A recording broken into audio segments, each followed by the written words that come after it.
नमस्कार दोस्तों, मैं राहुल सिंह स्वागत करता हूं अनस्टॉपेबल 20 के स्टडी चैनल में। और आई होप कि आप सभी अभी तक सुरक्षित होंगे और पढ़ाई चाहो आपकी चल ही रही है। अगर आपको वीडियोस अच्छी लग रही है ना दोस्तों, तो प्लीज़ वीडियो को लाइक ज़रूर करो, क्योंकि काफ़ी मेहनत लगती है, ठीक है। और समझ में आ रहा हो तो शेयर करो और चैनल को सब्सक्राइब भी करो। अब चलो स्टार्ट करते हैं अपन आज का टॉपिक। कल मैंने आपको बोला था कि मैं एक ऐसा टॉपिक लेके आऊँगा जो शायद आपके सोचने की क्षमता को चेंज कर देगा, ठीक है, आपका नज़रिया चेंज कर देगा। और वही टॉपिक लेके मैं आपके सामने हूँ। वीडियो को लास्ट तक ज़रूर देखना, बहुत कुछ सीखने को मिलेगा, बहुत नया सीखने को मिलेगा, ठीक। चलो, क्वेश्चन वही जो एग्ज़ाम में आए हुए। क्वेश्चन देखो क्या कह रहा है, और आप सबने पढ़ रखा होगा ये। क्वेश्चन कह रहा है आपसे, राहुल की आय राम की आय से 20% ज़्यादा है, ठीक है। तो राम की आय राहुल की आय से कितने % कम है? ये क्वेश्चन आपने बहुत बार देख रखा होगा, हर बुक में मिलेगा। करने का तरीका एक बार बेसिक, देन उसके बाद U20 अप्रोच। देखो क्या करेंगे अपन। दो दोस्त हैं भाई साहब, बहुत गहरे दोस्त हैं। एक राम जी हैं और एक राहुल जी हैं, ठीक है। ये इतने गहरे दोस्त हैं कि पूछो ही मत। एक राम है और एक राहुल है। क्वेश्चन क्या कह रहा है, राहुल की इनकम राम की इनकम से कितनी है? 20% ज़्यादा। तो इसकी इनकम मैंने 100 ले ली, तो इसकी इनकम कितनी हो गई? 120 हो गई। क्लियर? राहुल की इनकम राम की इनकम से 20% ज़्यादा हो गई। अब आपको बोल रहा है तो राम की इनकम राहुल की इनकम से कितने % कम है? अब बताओ इन दोनों का डिफरेंस कितना आ रहा है? इन दोनों का जो डिफरेंस आ रहा है दोस्तों, वो कितना आ रहा है? 20 का। यही तो आ रहा है डिफरेंस 20 का। ये 20 का डिफरेंस आ रहा है। लेकिन अब क्या हो गया? चेंज हो गया। पहले उसने क्या दे रखा था? राहुल की इनकम राम की इनकम से 20% ज़्यादा थी।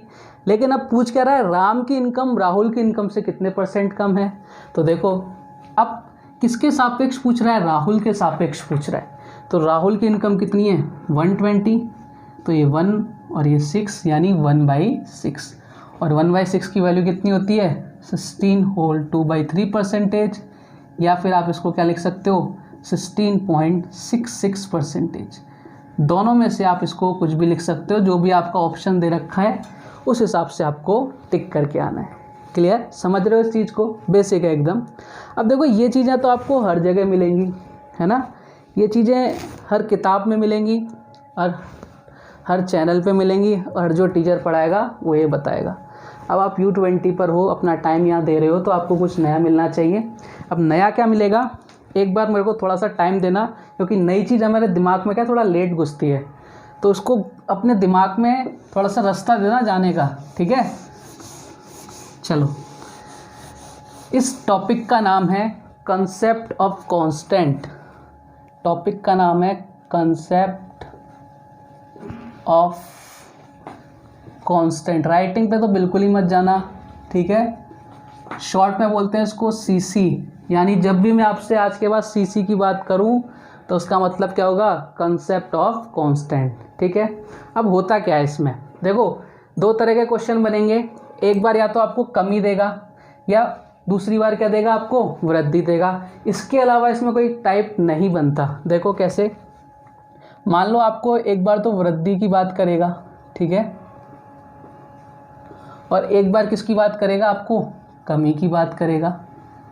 इन दोनों में से ही चलेगा। एक बार बढ़ाएगा तो फिर पूछेगा इसमें कितनी कमी की जाए, एक बार कमी कराएगा तो इसमें बोलेगा इसमें कितना बढ़ाया जाए, इससे पहले जितना हो जाए। अब देखो क्वेश्चन क्या कह रहा है, करने का तरीका क्या होगा हमारा। सबसे पहले कोई भी परसेंटेज आपको दे रखी है, जैसे इस क्वेश्चन में कितना दे रखा था? 20%। इस क्वेश्चन में आपको क्या दे रखा था? 20%। यही गिवन था ना, 20%। इसको फ्रैक्शन में चेंज करो। सबसे पहले हमारा काम क्या होगा, इस जो भी परसेंटेज है उसको फ्रैक्शन में चेंज करो। फ्रैक्शन कितना होगा? 1/5। फ्रैक्शन की वैल्यू क्या होगी? 1/5। अब ये जो ऊपर वाला नंबर है ना, इसको मैं डिनोट करूँगा A से। इसको मैं डिनोट किससे करूँगा? A से। और ये जो नीचे वाला नंबर है, इसको डिनोट किससे करूँगा? B से। इसको डिनोट किससे करूँगा? B से। क्लियर है? A और B समझ में आ गया क्या है? A क्या है हमारे पास, जो फ्रैक्शन में जब चेंज किया तो ऊपर वाला जो नंबर है वो A माना है मैंने, और B क्या है, जो नीचे वाला नंबर है वो क्या माना मैंने? B। दो तरीके से क्वेश्चन बनेगा। एक बार स्टार्टिंग में वृद्धि देगा, मैं सारा खेल स्टार्टिंग का है, स्टार्टिंग में देखिए वृद्धि। इस क्वेश्चन को कैसे सॉल्व करोगे, हमेशा ऊपर क्या आएगा ए, हमेशा ऊपर क्या आएगा ए का मतलब क्या है समझाया मैंने आपको अच्छे से, ठीक है। और नीचे कितना आएगा, जब वृद्धि दे तो इन दोनों को ऐड कर देना a प्लस बी, ठीक है। यानी मान लो इस क्वेश्चन की बात करता तो a प्लस बी कितना हो जाता 1 और 5 मिल के कितना हो जाता 6 हो जाता। ऊपर वाला कभी चेंज नहीं होगा, ऊपर एज इट इज ही रहेगा। बात करें कमी की, इसमें भी ऊपर वाला चेंज नहीं होगा, ऊपर कितना आएगा a, ऊपर कितना आएगा a और नीचे कितना आएगा, इन दोनों का डिफरेंस ले लो a माइनस बी मोड में, ठीक है। या फिर इसको b माइनस ए लिख दूंगा मैं, b माइनस ए लिख देता हूँ, ठीक है, इससे आपको समझ में आ जाए आसानी से, b माइनस ए। यानी कभी भी स्टार्टिंग में आपको वृद्धि दिखाई दे तो आप क्वेश्चन को कैसे सॉल्व करोगे, सबसे पहले फ्रैक्शन में चेंज करोगे, फ्रैक्शन को परसेंटेज को फ्रैक्शन में बदला तो 1/5, ऊपर वाला क्या होगा ए होगा, ऊपर वाला क्या होगा ए और नीचे वाला क्या होगा बी। अगर आपको स्टार्टिंग में वृद्धि दे रखी है, ज़्यादा दे रखा है, तो आप इस क्वेश्चन को कैसे सॉल्व करोगे, a upon A plus B. यानी ऊपर कितना आएगा 1, इस क्वेश्चन को सॉल्व करा रहा हूँ मैं, ऊपर कितना आएगा 1, नीचे कितना आएगा a प्लस बी, और a क्या है मेरे पास 1 और 5 कितना हो गया 1 प्लस 5, ठीक है। तो यानी कितना बन गया 1/6, और 1/6 की वैल्यू कितनी होती है 16.66%। क्लियर है। ये कब है, जब आपको स्टार्टिंग में वृद्धि दे, स्टार्टिंग में क्या दे, जब स्टार्टिंग में वृद्धि देगा तो कैसे सॉल्व करोगे, ऐसे।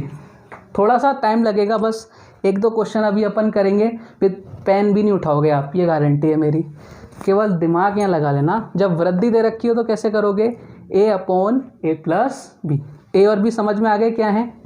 अच्छा कमी दे रखी होगी तब कैसे करोगे, ऊपर तो a, नीचे क्या आ जाएगा इन दोनों का डिफरेंस। मान लो इसी क्वेश्चन में दे रखा होता कि राहुल की इनकम राम की इनकम से 20% कम है, अच्छा कम होती तो देखो ऊपर तो एज इट इज़ 1 आ जाता, नीचे इन दोनों का डिफरेंस 5 माइनस 1 यानी कितना हो जाता 1/4, और 1/4 को क्या लिखते हैं अपन 25%। तो इस क्वेश्चन का आंसर कितना आ जाता 25%। आई होप समझ गए होंगे आप इन चीज़ों को। एक बार फिर से मैं समझा देता हूँ जल्दी से, क्योंकि नई चीज़ है, थोड़ा हमारे दिमाग में लेट घुसती है, ठीक है। सबसे पहले काम क्या करोगे आप, फ्रैक्शन में चेंज करोगे परसेंटेज को। तो ये 20% था, इसको मैंने फ्रैक्शन में चेंज किया तो 1/5, और इसलिए मैंने आपको बोला था कि फ्रैक्शन बहुत इंपॉर्टेंट है, ठीक है। ऊपर वाला क्या होगा ए और नीचे वाला क्या होगा बी। अगर आपको क्वेश्चन में बोल रखा है स्टार्टिंग में वृद्धि दे रखी है, स्टार्टिंग वाली लाइन में अगर आपको वृद्धि या ज़्यादा दे रखा है तो आप क्वेश्चन को कैसे सॉल्व करोगे, a upon A plus B. और अगर आपको स्टार्टिंग में कमी दे रखी है स्टार्टिंग वाली लाइन में तो क्वेश्चन को कैसे सॉल्व करोगे, a upon B minus A. Clear है। आगे बढ़ें, अब अपन क्वेश्चन की तरफ आते हैं, ठीक है। अब क्वेश्चन की तरफ आते हैं, with in seconds question solve होने के लिए तैयार है। अब इस वीडियो को नहीं समझ में आया तो बार बार देखना, बहुत जगह लगेगा। ये जो इसकी एप्लीकेशंस है ना, ये बहुत बहुत वाइड है। मैं फिर कह रहा हूँ बहुत सारी जगह लगेगा ये, जहाँ भी कांस्टेंट वैल्यू आ गई वहाँ ये चिपकेगा ही चिपकेगा, ठीक है। क्लियर। अब इस क्वेश्चन की बात करते हैं जो आपको दे रखा है। जो क्वेश्चन आपकी स्क्रीन पर है एक बार उसकी बात करो। राहुल की आय राम की आय से 20% ज़्यादा, 20% ज़्यादा। मैंने क्या बोला था, स्टार्टिंग वाली लाइन देखो, ज़्यादा आ गया। 20% की वैल्यू कितनी होती है फ्रैक्शन में, 20% की वैल्यू कितनी होती है 1/5, यही होती है। अब ज़्यादा आ गया, ज़्यादा करते ही मुझे मालूम है क्या करना पड़ेगा, ऊपर वाला एज इट इज़ रहेगा, क्योंकि क्या फॉर्मूला बनेगा, ज़्यादा है इस पर a upon A plus B, यही तो बनेगा, यही बनेगा। तो देखो 1 और a प्लस बी दोनों जोड़ दो, 1/6, और 1/6 की वैल्यू कितनी होती है 16 होल 2/3%, यही होती है। बताओ कितना सा टाइम लगा इस क्वेश्चन को सॉल्व करने में, within second, without pen and paper. मैं बार बार इसलिए बोल रहा हूँ कि ये एप्लीकेशन इसकी बहुत वाइड है, बहुत वाइड, बहुत ज़्यादा यूज़ आएगा, ये लिख के ले लेना। आगे बढ़े दूसरे क्वेश्चन की तरफ। अब स्पीड बढ़ाएंगे अपन थोड़ी थोड़ी अपनी। अगला क्वेश्चन देखो आपकी स्क्रीन पर है, सारा खेल परसेंटेज का है, फ्रैक्शन वैल्यू याद होनी चाहिए आपको। देखो अगला क्वेश्चन क्या कह रहा है, ए की आय बी की आय से 16.66 16.66% ज़्यादा। अच्छा 16.66% ज़्यादा, बात की तो बात ही मत करो, यहाँ ज़्यादा आ गया। 16.66% का मतलब कितना होता है, इसका मतलब कितना होता है 1/6। इस परसेंट का मतलब कितना होता है 1/6। ज़्यादा है तो ज़्यादा करते देखो ऊपर एज इट इज़, नीचे इन दोनों को ऐड कर दो 1/7, और 1/7 की वैल्यू कितनी होती है 14.28%। बताओ कितना सा टाइम लगा इस क्वेश्चन को सॉल्व करने में। ये मैं आपको लिख रहा हूँ, नहीं तो वर्बली सॉल्व हो सकता है क्वेश्चन। वापस समझो, 16.66% की वैल्यू कितनी होती है, फ्रैक्शन वैल्यू 1/6, क्योंकि ज़्यादा दे रखा है तो ऊपर एज इट इज़, नीचे ये दोनों ऐड हो जाएंगे तो 1/7, और 1/7 की वैल्यू कितनी होती है 14.28%। क्लियर। बढ़ते नेक्स्ट क्वेश्चन की तरफ। देखो नेक्स्ट क्वेश्चन क्या कह रहा है, ए की आय बी की आय से 12.5% ज़्यादा है। ज़्यादा 12.5% का मतलब, वीडियो पॉज करो, क्वेश्चन का आंसर करो सबसे पहले।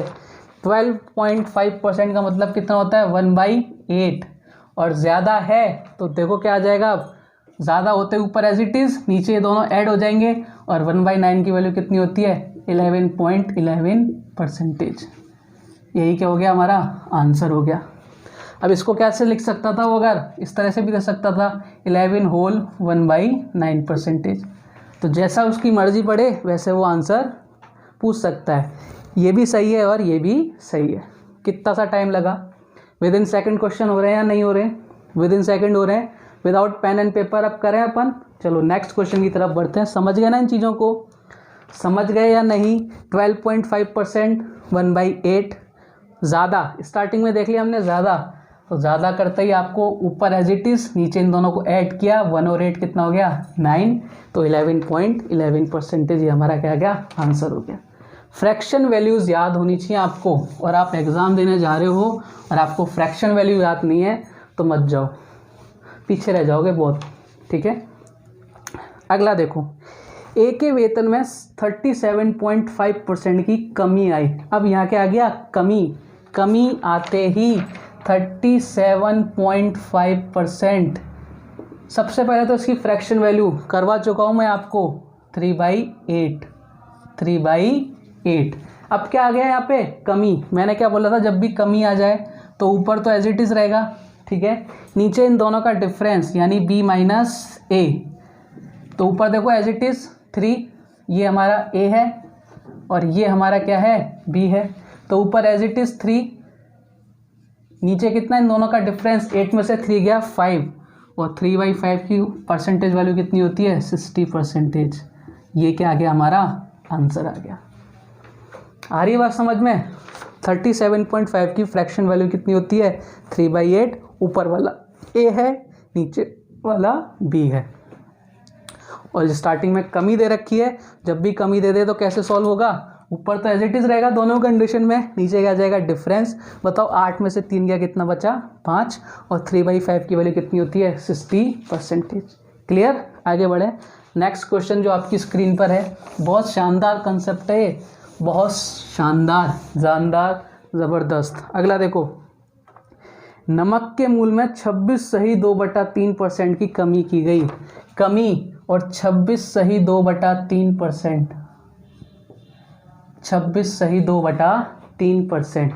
अब देखो ये सारी वैल्यूज़ मैंने आपको कराई या नहीं कराई, इसकी वैल्यू कितनी होती है। देखो आप इसको ऐसे भी तोड़ सकते हो, 20% प्लस 6 सही 2/3%। ठीक है, सारी चीज़ें बता चुका हूँ लेकिन वापस एक बार फिर समझा देता हूँ। 20% की वैल्यू कितनी होती है 1/5, और 6 सही 2/3% की वैल्यू कितनी होती है 1/15। एलसीएम लोगे, देखो कितना आ गया 15, और इधर कितनी बार चला जाएगा 3 बार, और +1 यानी कितना आ गया 4/15। ये सारी चीज़ें समझा चुका हूँ मैं, आपको करवा भी चुका हूँ। तो यानी 26 सही 2/3% की फ्रैक्शन वैल्यू कितनी होती है 4/15। तो मैं इसको डायरेक्ट लिख दूँ। अब इसको डायरेक्ट लिखूँ या नहीं लिखूँ, आप बोलोगे सर लिख दो, तो यानी इसको मैं डायरेक्ट लिख देता हूँ, कितना 4/15। 15 लिख दिया मैंने इसको डायरेक्ट। अच्छा कमी हो रही है तो भाई साहब कर दो कमी। कमी होते ही देखो ऊपर कितना है, एज इट इज़ 4 रह जाएगा, ऊपर तो 4 ही रहेगा। अब इन दोनों का डिफरेंस बताओ कितना है, 11 और 4/11, 1/11 का मतलब कितना होता है 9.09, तो 4 गुना कर दो तो कितना आ जाएगा 36.36%। अब मैं आपको बच्चों ऐसा क्वेश्चन नहीं कराऊंगा 10% बढ़ाई 20% बढ़ाई, गए ज़माने, आजकल यही सब आ रहा है, तो आपको ज़माने के साथ चलना पड़ेगा। क्लियर है? 36.36% क्यों किया मैंने, क्योंकि 1/11 की वैल्यू कितनी होती है 9.09, ये कितने गुना हो रहा है 4 गुना, और ये सब समझा चुका हूँ आपको। ठीक, चलो आगे बढ़ें नेक्स्ट क्वेश्चन की तरफ। नेक्स्ट क्वेश्चन क्या कह रहा है आपसे, चीनी के मूल्य में 7.1428% की वृद्धि, बस हमें स्टार्टिंग वाली लाइन तो देखनी है, 7.1428% की वृद्धि, और इसकी फ्रैक्शन वैल्यू कितनी होती है, इसकी फ्रैक्शन वैल्यू होती है 1/14, करवा चुका हूँ। वृद्धि हो रही है तो बताओ क्या होगा, 1 अपॉन नीचे ऐड हो जाएंगे, और 1/15 की फ्रैक्शन वैल्यू कितनी होती है 6 होल 2/3%। यही क्या है हमारा आंसर। बताओ कितना टाइम लगा, क्वेश्चन देखते ही सॉल्व हुआ। सारा खेल कहाँ अटक जाता है, केवल इनकी फ्रैक्शन वैल्यू हमें याद होनी चाहिए, और 3 दिन मैंने आपको अच्छे से याद करवाई है, ठीक है ना, समझा के पढ़ाया है, रटाया नहीं है। आगे बढ़ें, चलो अब देखो क्वेश्चन, नेक्स्ट क्वेश्चन क्या कह रहा है आपसे। क्वेश्चन आपसे कह रहा है दोस्तों, दाल की कीमत में 15% की कमी। अच्छा कमी आ गई 15% की फ्रैक्शन वैल्यू कितनी होगी 3/20, क्योंकि क्या दे रखा है आपको कमी, तो ये तो एज इट इज़ रहेगा, ऊपर वाला तो एज इट इज़, नीचे इन दोनों का डिफरेंस कितना 3/17। अब आपसे ऑप्शन देखो क्या कह रखा है, सारे 100 के फॉर्म में, तो इधर देखो मैं 300 लगाऊं और इधर परसेंटेज लगाऊं, एक गौर समझना, क्योंकि ऑप्शन उसने आपको ऐसे ही दे रखे हैं, तो आपका आंसर कितना आ गया 300/17%। अब आप पूछोगे ऐसा क्यों हुआ, देखो ऐसा यूँ हुआ, 3/17 था, ठीक, मैंने क्या किया ऑप्शन, कभी कभार हमें ऑप्शंस भी तो देखने पड़ते हैं, हम अपनी धुन में आंसर थोड़ी ना लगा सकते हैं, जो हमें दे रखा होगा उन्हीं में से चूज़ करना है। तो ये आंसर भी सही है, ठीक, लेकिन उसने इस फॉर्म में आंसर नहीं दे रखा, मैंने क्या किया इधर 2 0 लगाए और इधर परसेंटेज लगाया। अच्छा एक चीज़ बताना, मैं ये परसेंटेज हटाऊंगा तो नीचे 100 आएगा कि नहीं आएगा, आएगा, और 2 0 से 2 0 कटेंगे कि नहीं कटेंगे, वापस सेम आ गया, तो यानी आपका ऑप्शंस क्या आ गया 300/17%। क्लियर है, आ रही है बात समझ में। चलो आगे बढ़ें, देखो अगला क्वेश्चन देखो क्या कह रहा है आपसे। क्वेश्चन आपसे बोल रहा है, किसी त्रिभुज के आधार में 66 सही 2/3% की वृद्धि की जाती है, तो ऊंचाई में कितने % की कमी करें कि एरिया सेम रहे, एरिया में कोई भी चेंज ना हो। अब देखो क्या दे रखे आपको, त्रिभुज यानी ट्राइंगल, कोई भी ट्राइंगल का जो एरिया होता है वो कितना होता है, हाफ बेस इंटू हाइट, यही होता है, किसी भी ट्राइंगल का एरिया यही होता है। 1/2 ये तो कांस्टेंट है, कभी चेंज नहीं होगा, ठीक है। अब आपको क्या बोल रहा है, एरिया क्या करना है, उसको सेम रखना है। अगर उसको एरिया सेम रखना है तो अगर वो बेस को बढ़ा रहा है, तो हाइट को क्या करना पड़ेगा, कम करना पड़ेगा, तभी एरिया सेम होगा, क्योंकि ये तो क्या है कांस्टेंट है। अगर वो बेस को घटा रहा है, अगर वो बेस को कम कर रहा है, तो उसको हाइट को क्या करना पड़ेगा, बढ़ाना पड़ेगा। तो यानी यही चीज़ मैंने क्या कहा था, एक उसका एग्जाम्पल आ गया इसकी एप्लीकेशंस का, कि यहाँ पे एरिया पूछ रहा है, लेकिन एरिया क्या बोल रहा है, वो चेंज ना हो। जब चेंज नहीं होगा एरिया, तो वही तभी उस कंडीशन में हो सकता है, अगर वो बेस बढ़ाए तो हाइट को घटाएगा, और बेस कम करे तो हाइट को बढ़ाएगा।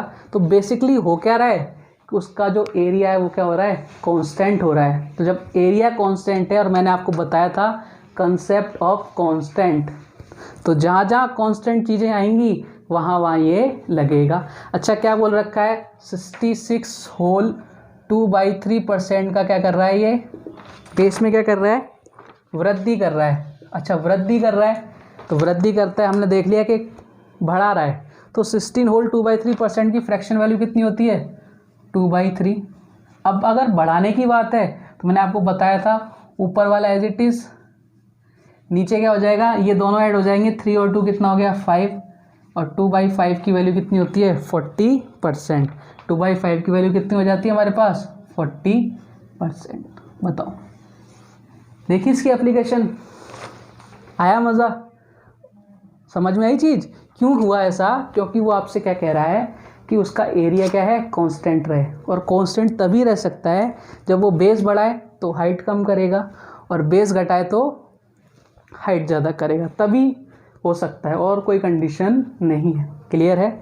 और 16 होल 2/3% की फ्रैक्शन वैल्यू कितनी होती है 2/3। बढ़ाने की कह रहा है, और बढ़ाते मुझे मालूम है ऊपर वाला एज इट इज़, नीचे दोनों ऐड हो जाएंगे, और 2/5 की वैल्यू कितनी आ गई 40%। क्लियर, आगे बढ़े। चलो नेक्स्ट क्वेश्चन क्या कह रहा है आपसे।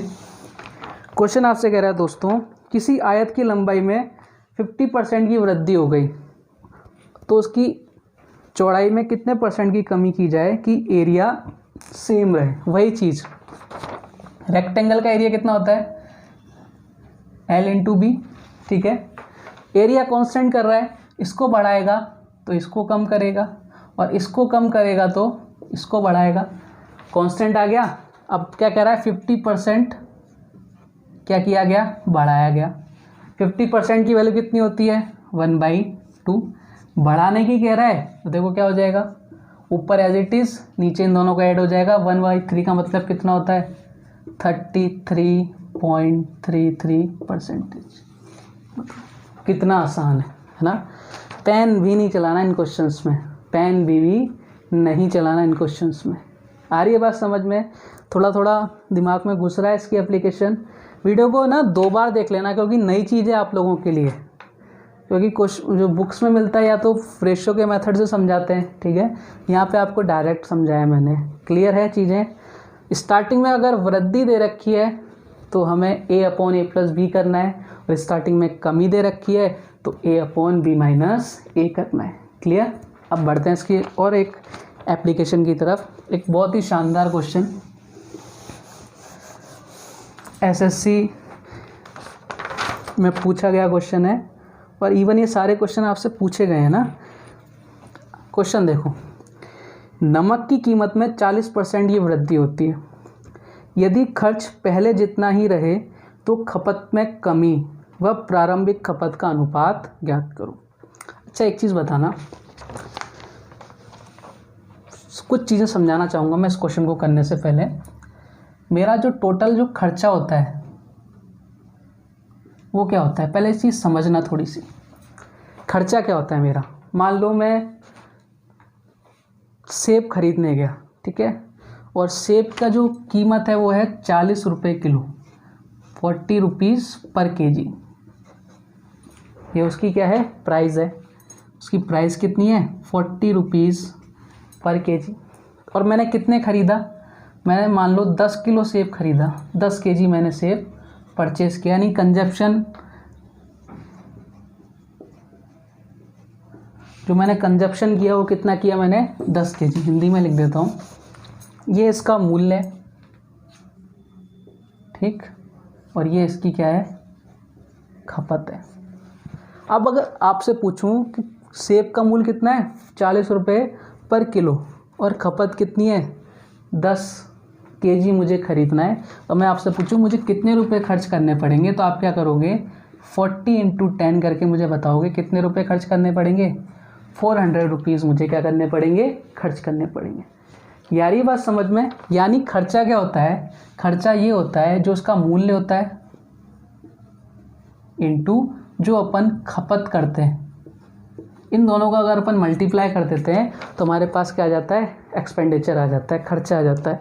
इंग्लिश में बोलते हैं इसको एक्सपेंडिचर, इसको बोलते हैं प्राइस, और इसको बोलते हैं कंजप्शन। तो इसको शॉर्ट में लिख देता हूँ मैं, खर्चा, एक्सपेंडिचर, प्राइस इनटू कंजप्शन।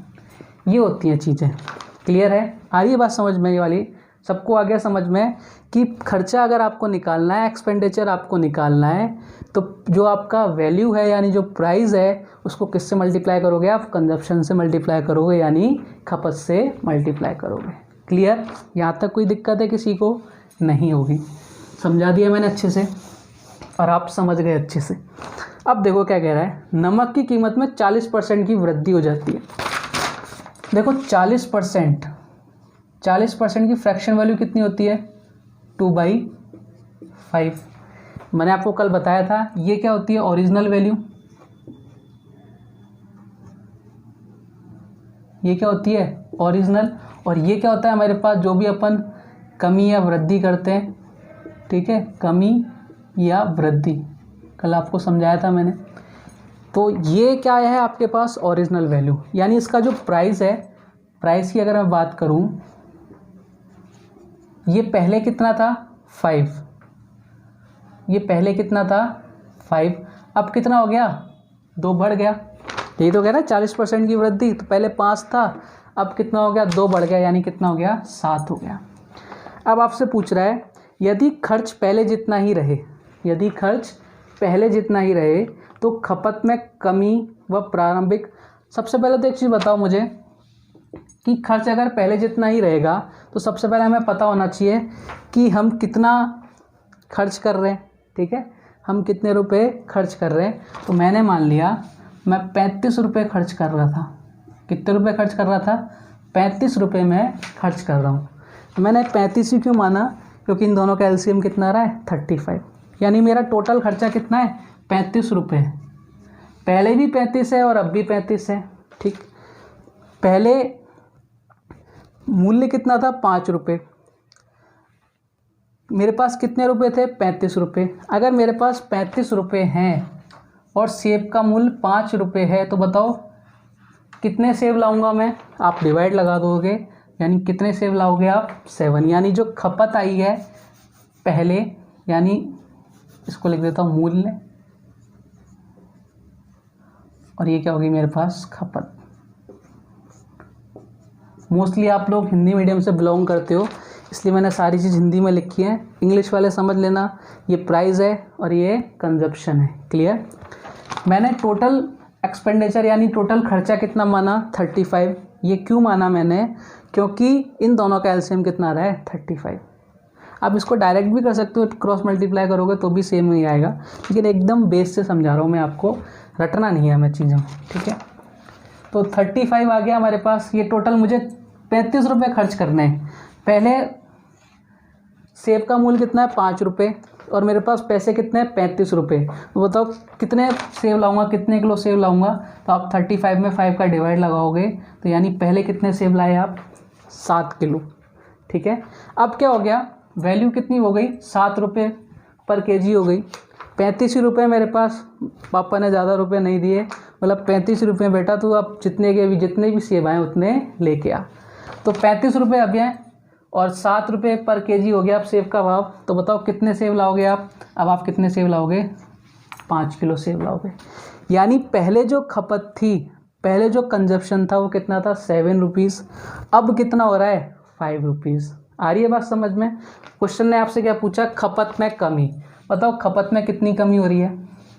2 की। खपत में कमी कितनी हो रही है? 2 की तो हो रही है। और आपसे पूछ रहा है प्रारंभिक खपत का अनुपात। प्रारंभिक खपत कितनी है? 7। बताओ आंसर कितना आ गया? 2:7। ये आपका क्या आ गया? आंसर आ गया। आ रही है बात समझ में? अच्छा लगा होगा, बहुत बेसिक से समझाया मैंने आपको। वापस से देख लो एक बार। खर्चा जो भी होता है बच्चों, वो क्या होता है? जो हमारा प्राइस होती है और जो कंजप्शन होता है, उनको जब वो मल्टीप्लाई करते हैं तो हमारा एक्सपेंडिचर आ जाता है, यानी खर्चा आ जाता है। क्वेश्चन में क्या बोला? उसका जो वैल्यू है, उसकी जो प्राइस है, वो 40% क्या हो गई? इंक्रीज़ हो गई, यानी बढ़ गई। 40% की फ्रैक्शन वैल्यू कितनी होती है? 2/5 यही होती है। ये हमेशा ओरिजिनल होता है नीचे वाला, ऊपर वाला हमेशा कम या ज़्यादा। ये आपको मैं समझा चुका हूँ। तो ओरिजिनल वैल्यू कितनी थी? 5। कितने रुपए बढ़ गई? 2 रुपये। तो अब कितनी हो गई है? 7 रुपये हो गई। 7 रुपये। अब आपको बोला कि खर्चा उतना ही रहे, खर्चा पहले जितना ही रहना चाहिए, खर्चे में कमी नहीं आनी चाहिए। तो देखो मैंने मान लिया दोनों का खर्चा 35। ये 35 क्यों माना, क्योंकि इन दोनों का एलसीएम कितना रहा है 35, यानी मेरे पास कितने रुपए हैं 35 रुपये हैं, और इसकी पर केजी प्राइस कितनी है 5 रुपये पर किलो। तो सेब अगर 5 रुपये पर किलो है तो मैं, और मेरे पास 35 रुपये है, तो मैं कितने किलो सेब लाऊंगा 35/5 कर दिया मैंने, यानी कितने किलो सेब लाया था पहले 7 किलो। अब क्या हुआ, अब खर्चा, अब उसका जो रेट है वो कितना हो गया 7 रुपये। मेरे पास कितने रुपए हैं अब 35 ही रुपये हैं, ठीक है। अब बताओ अगर सेब का मूल्य 7 रुपये पर केजी हो गया और मेरे पास 35 रुपये हैं, तो मैं कितने किलो सेब लाऊंगा 35 में 7 का डिवाइड लगाया, कितना आ गया 5। अब आपसे पूछ रहा है खपत में कमी, पहले खपत कितनी हो रही थी, पहले कंजप्शन कितना था 7, अब कंजप्शन कितना है 5। बताओ कितनी की कमी हो रही है 2 की। तो कंजप्शन में कमी और पहले वाली कंजप्शन जो हो रहा था उन दोनों का रेशो पूछ रहा था, तो कमी कितनी आ गई 2 और पहले वाला कंजप्शन कितना था 7। ये हमारा क्या हो गया आंसर, ये हमारा क्या हो गया आंसर। अब ये राम कहानी आपको हर किताब में मिलेगी, मैं अब समझाना चाह रहा हूँ आपको ये मैंने क्यों समझाया है, ठीक है, क्योंकि आपको ये हर जगह मिलेगा। अब देखो U20 का जो अप्रोच है, single line without pen and paper, question खत्म। क्या कह रहा है आपसे 40% की क्या वृद्धि, 40% की वृद्धि, 40% की फ्रैक्शन वैल्यू कितनी होती है 2/5, बढ़ाने की कह रहा है, तो ऊपर एज इट इज़, नीचे कितना आ जाएगा 5/7, रेशियो कितना आ गया 2/7। सेकंड्स में क्वेश्चन खत्म हुआ कि नहीं हुआ। एक मैंने आपको बेसिक बताया जो आपको बुक्स में मिलेगा, और एक U20 का अप्रोच है जो आपको U20 के चैनल पर ही मिलेगा। बताओ कौन सा अच्छा है, रिश्ता वही सोच नहीं, आंसर तो वही आ रहा है 2/7। 40% की वृद्धि, 40% की फ्रैक्शन वैल्यू क्या होती है 2/5, वृद्धि कराने की कह रहा है। तो मैंने आपको बताया था जब भी वृद्धि की बात होगी ऊपर एज इट इज़, नीचे इन दोनों को ऐड करेंगे तो कितना आ गया 7, तो रेशो कितना आ गया 2/7। बताओ कौन सा तरीका ज़्यादा अच्छा है। मैंने कहा था ना इसके इतनी अच्छी एप्लीकेशंस हैं, इसकी हर टॉपिक में एप्लीकेशन है, हर उस जगह एप्लीकेशन है जहाँ कांस्टेंट हो रही हैं चीज़ें। यहाँ भी कांस्टेंट हो रही थी, खर्चा क्या रह रहा था वो कांस्टेंट करने की बोल रहा था। क्लियर, आ रही है बात समझ में। आगे बढ़ें, एक क्वेश्चन और लेते हैं, एक क्वेश्चन आपकी स्क्रीन पर। अब इसको अपन U20 अप्रोच के साथ ही करेंगे। चावल की कीमत में 14.28% की कमी होती है, कमी की बात आ गई तो सबसे पहले 14.28% की फ्रैक्शन वैल्यू बताओ क्या होगी। इसकी फ्रैक्शन वैल्यू कितनी होती है 1/7। अब कमी की बात आ रही है, यहाँ पे उसने क्या बोल रखा है कमी की बात आ रही है, तो कमी की बात आ गई तो ऊपर एज इट इज़, नीचे डिफरेंस ले लूँ। 7 - 1 कितना हो गया 6। क्या पूछ रहा है आपसे, यदि खर्च पहले जितना ही रहे, पहले जितना ही रहे यानी कांस्टेंट, तो खपत में वृद्धि और प्रारंभिक खपत का अनुपात ज्ञात करो। तो कितना आ गया 1/6। बताओ, क्वेश्चन ही खत्म कर दिया अपन ने, कितना आ गया 1/6। कहाँ आप इसको बेसिक से करते, बेसिक से भी बताऊँ, चलो देख लो, बेसिक से भी देख लो। 14.28% का मतलब कितना 7, कमी हो गई यानी कितना हो गया 6। इन दोनों का एलसीएम कितना 42, पहले खपत कितनी हो रही थी 42 का डिवाइड लगाया 7 में 6 बार, अब कितनी हो रही है 7, दोनों का डिफरेंस कितना 1 और पहले कितना था 6। यही तो आना था। अब यही आना था तो इसको अपन इतना क्यों करें, अपन इसको direct without pen and paper भी तो कर सकते हैं। 14.28% की वैल्यू कितनी 1/7, और कमी के बात कर रहा था इसलिए मैंने 1/6 कर दिया, तो रेशो कितना आ गया 1/6। With in second question solve हुआ या नहीं हुआ, हुआ या नहीं हुआ। एक क्वेश्चन और ले लेता हूँ, आज का लास्ट क्वेश्चन, और मैं बताना ये चाह रहा हूँ आप लोगों को बेसिकली कि इसकी एप्लीकेशंस क्या है। क्वेश्चन ले रहा हूँ मैं टाइम एंड डिस्टेंस का। क्वेश्चन देखो क्या कह रहा है आपसे, 72 किलोमीटर पर आवर की चाल से चलती हुई कार निश्चित दूरी तय करने में 9 मिनट का समय लेती है। समान दूरी 8 मिनट में तय करने के लिए इसे अपनी चाल कितनी बढ़ानी होगी। अब देखो इसको, अब आप इस क्वेश्चन को कैसे सॉल्व करते हो मुझे नहीं पता, लेकिन इसने एक चीज़ बोल रखी है, निश्चित दूरी। निश्चित दूरी का मतलब क्या होता है? कांस्टेंट। निश्चित का मतलब कांस्टेंट, यानी वो कितना भी चले वो कांस्टेंट चल रहा है। ठीक है, मुझे कांस्टेंट दिखते ही मेरे पास माइंड में चीज़ें क्लिक करनी चाहिए। देखो पहले जो टाइम ले रही थी वो कितना ले रही थी? 9 मिनट। अब कितना टाइम ले रही है? 8 मिनट। कितने का डिफरेंस आ रहा है? कितने का डिफरेंस आ रहा है? 1 मिनट का। कोई भी कमी या वृद्धि हमेशा किस पर होती है? ओरिजिनल वैल्यू पर। यानी 1 मिनट का डिफरेंस आ रहा है, 1 मिनट का कमी आ रही है। किस पर आ रही है? 9 पर, यानी कमी आ रही है। ठीक है, वापस देख लो, पहले कितने मिनट चल रही थी? 9 मिनट। अब कितने मिनट में चल रही है? 8 मिनट में। कितने का डिफरेंस आ रहा है? 1 का डिफरेंस आ रहा है। हमेशा डिफरेंस किस पर आएगा? ओरिजिनल वैल्यू पर। तो ओरिजिनल वैल्यू कितनी है? 9। 1/9 की कमी हो रही है, तो कमी का मतलब ही क्या होता है? ऊपर वाला एज इट इज़, नीचे क्या कर दो? 9 - 1 8, और 1/8। पहले उसकी चाल कितनी थी? 72, तो उसको कितनी चाल बनानी पड़ेगी? 9 किलोमीटर/आवर। बहुत शानदार क्वेश्चन, अपन ने सेकंड्स में इसको क्या किया? उड़ा दिया। और एक क्वेश्चन था किसका? टाइम एंड स्पीड का।